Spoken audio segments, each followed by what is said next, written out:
And now I want to introduce Leisha King and ask Leisha to invite her colleagues up.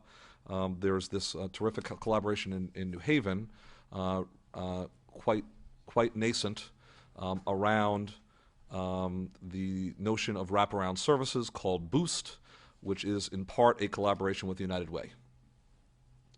Ms. King. Good morning. Thank you for having us.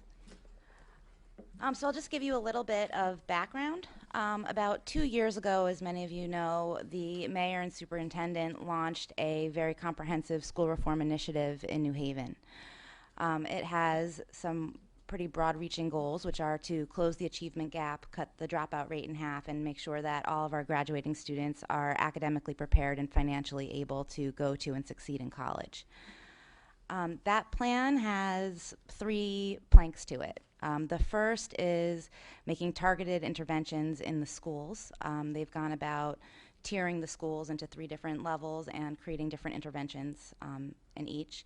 The second plank has to do with talent, having the very best teachers and principals that we can have, and working in collaboration with the AFT. They developed a model for the nation in terms of a new teacher evaluation system. And the third plank is community. The mayor and the superintendent acknowledge that regardless of what they do within the school buildings and with the staff, our students are facing so many challenges in the rest of their lives that are impeding their ability to be present and ready to learn when they're in the classroom.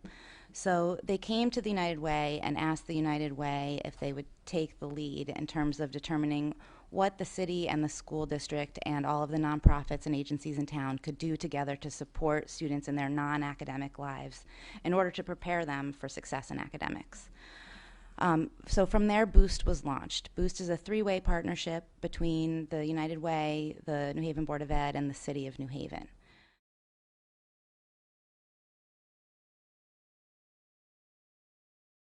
What do we mean by these outside supports? We've broken it down into really 4 domains that we think are really important for students to be supported in. It's physical health and wellness is 1, social, emotional, and behavioral supports is 2, academic enrichment, which basically means after school, and family engagement. So those are the 4 areas that we're focusing on. I think it's interesting that from both schools, or not schools, but both presentations you heard this morning, both have mentioned this is the United Way, and Smalley mentioned the support of the United Way. I think the key thing for people to learn from this is that if you go back 20 years ago in the United Way system, there was very little involvement in education issues per se. And the United Way system was involved in many of the other community issues that we're interested in, which is intriguing because that lays the groundwork for bridging to some of KIP's issues, because the United Way is not used to working at this issue as an educator, an educational association, or an educational reform group, but as a group that initially comes from looking at the broad and being involved for decades in the broad array of community and individual, developmental issues of children, that kind of stuff.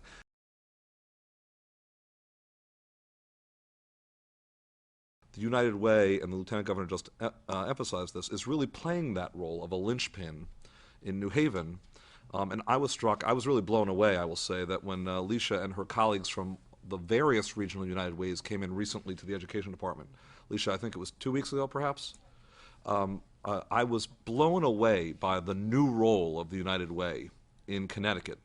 And it is part of a national movement as well. There are certainly best practices that you're sharing across states in the United Way system, with the focus on not only wraparound services, but early reading as an initiative, and other things that for the governor and lieutenant governor I know are priorities. And I think to get to Mike's point about the role of this external party, really as part of the legacy of Community Progress, Inc. in New Haven. One question is, how did the United Way of Greater New Haven make the decision to position itself this way? And how can we as a state position more United Ways to do the very same as we, per Charlene's point before she left, begin to mobilize to do this a lot more? And you frame it exactly the right way from your United Way perspective.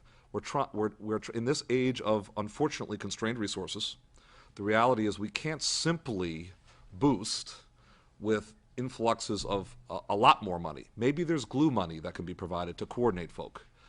That glue money, though, will not be sufficient to sustain the actual services. So what can we do to position more United Ways to do what you do, and how did you just even decide to do what you did?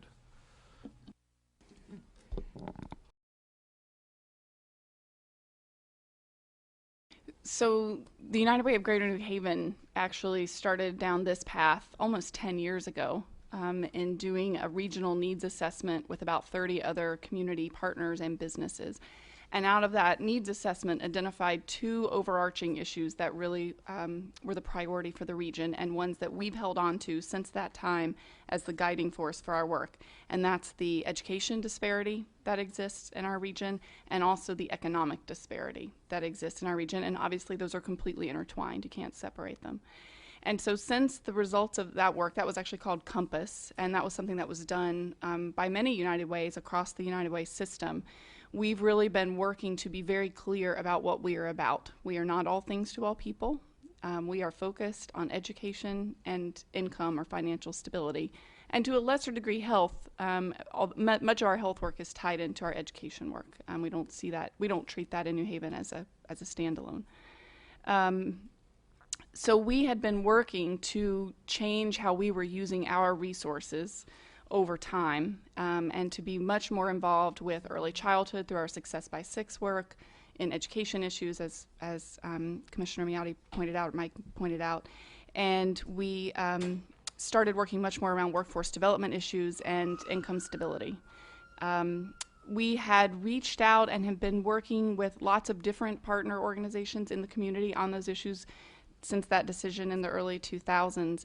And I think it was that length of time, the fact that we'd built up credibility, that we had stayed focused, that we were putting real resources into those very sticky, no short-term solution problems, that got us to the point where we had the credibility and the relationships that actually the mayor and the superintendent reached out to us at the beginning of this school reform effort and said very clearly, we know this is a critical piece of this overall school reform effort, the effort that Leisha outlined.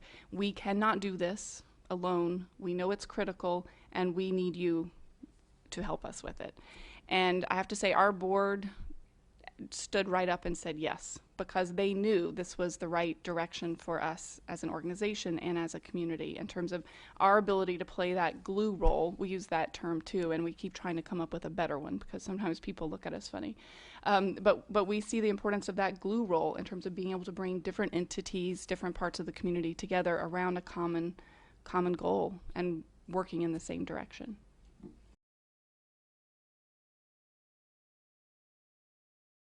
The other thing I would mention is that United Way of Greater New Haven is one of 10 education mobilization communities in the United States under United Way Worldwide.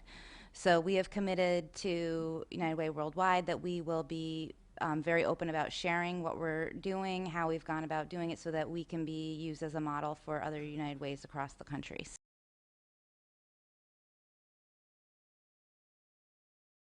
There is a great deal of intentionality to this. I mean, in the New Haven saga over the last 15 years, and having been involved back in the early stages, not so much in the Compass Project, but some of the early stage education stuff that they were doing, you know, it's interesting to, I think we're sort of in a world where if you went back 30 years ago, you know, sort of the policy planning people dealing with great societal issues were largely found in the governmental sector.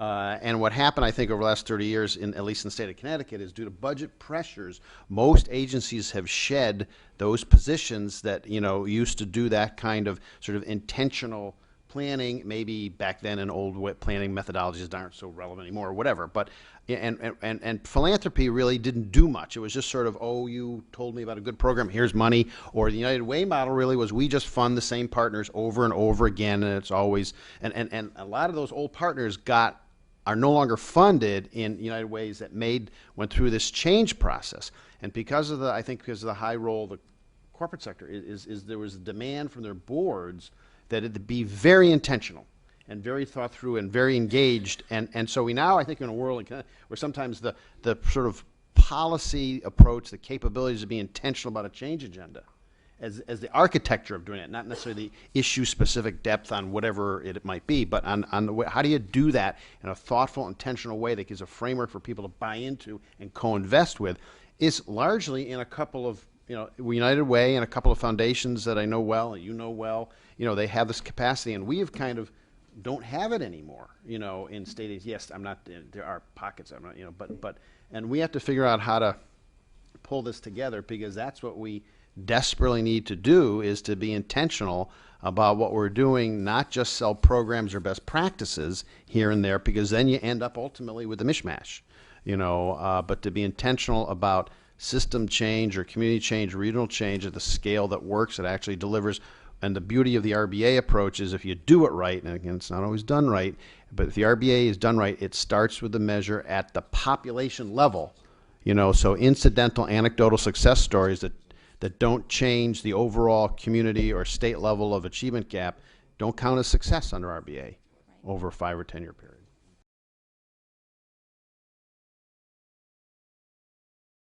This is very exciting, and it really is a tremendous step forward. And hopefully we will see you grow this program all over the state. And it's not just the cities. It's some of our outer cities that need it, and some of our areas in, let's say, up eastern Connecticut that not always thought about, but really do also need that kind of assistance. So I would thank you very, very much for coming, and I have a feeling that the commission is going to be in touch with you a lot. So thank you. Anybody else this time? No? Okay. Commissioner, thank you again for coming. I appreciate it.